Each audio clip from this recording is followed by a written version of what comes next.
अस्सलाम वालेकुम। सियाचिन टाइम्स के प्रोग्राम जीबी टुडे में मैं हूं कासिम नसीम।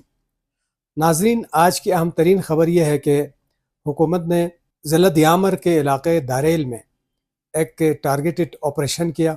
ये इंटेलिजेंस बेस्ड टारगेटेड ऑपरेशन था, जिसमें सानिया हुडर के जो नामजद मुल्ज़िमान थे उनके ख़िलाफ़ ये ऑपरेशन किया गया।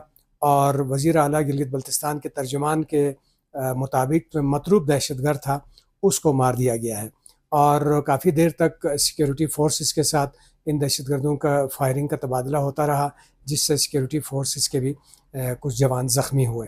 उसके बाद इतलात ये आ रही थी कि चिलास से जो सयाह थे उनको निकाला गया है, और शाहराह कराकुरम पर भी और शाहराह बाबूसर को भी 2 से 3 दिन के लिए ट्रैफिक के लिए बंद कर दिया गया है। लेकिन अभी महकमा इत्तलात गिलगित बल्तिस्तान की वसातत से गिलगित बल्तिस्तान हुकूमत की जानिब से ये वजाहती बयान सामने आया है कि इन इत्तलात में कोई सदाकत नहीं है कि इस ऑपरेशन को जवाज़ बनाते हुए गिलगित बल्तिस्तान से मुल्क के दीगर शहरों के लिए जो है वो ट्रैफिक के आमदरफ्त को रोक दिया गया है।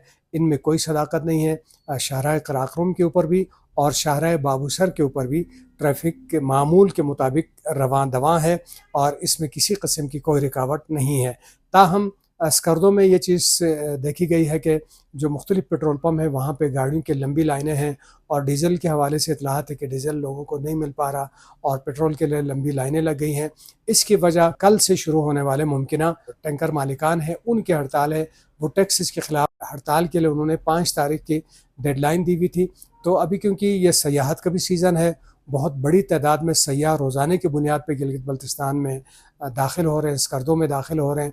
और अगर पेट्रोल पम्प बंद रहेंगे और उनके हड़ताल होगी तो यकीनन जो हज़ारों की तादाद में सयाह यहाँ आए हैं वो भी मुतासिर होंगे, और जो मकामी यूज़र हैं, मकामी मुसाफिर हैं, वो भी यकीनन मुतासिर होंगे। और साथ ही 2 रोज़ बाद जो है मुहर्रम उल हराम की भी आमद है।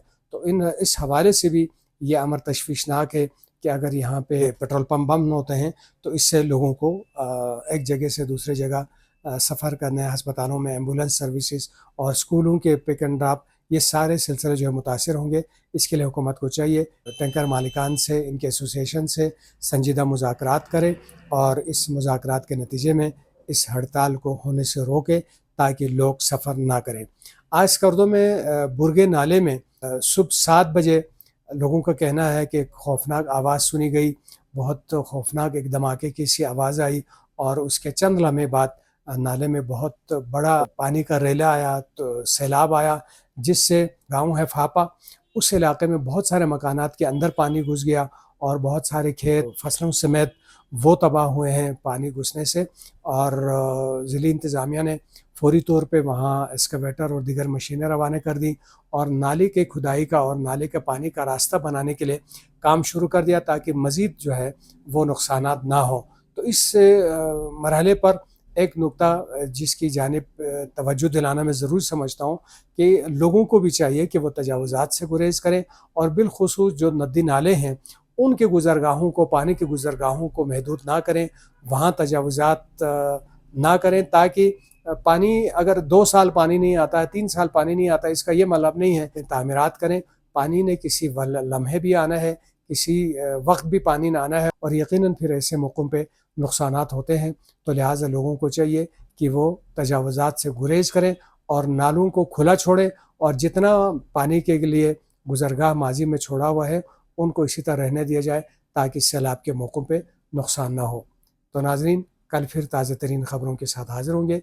तब तक के लिए इजाज़त दीजिएगा। अल्लाह निगहबान।